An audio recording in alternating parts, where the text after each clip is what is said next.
Hi guys, Scott, Florida Structural Group here. We're at Fort Myers, Florida at Marina Terrace.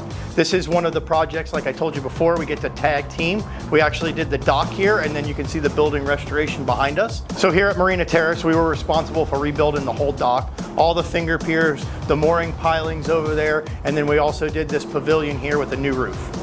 So here at Marina Terrace, we also did the full building restoration here in the back.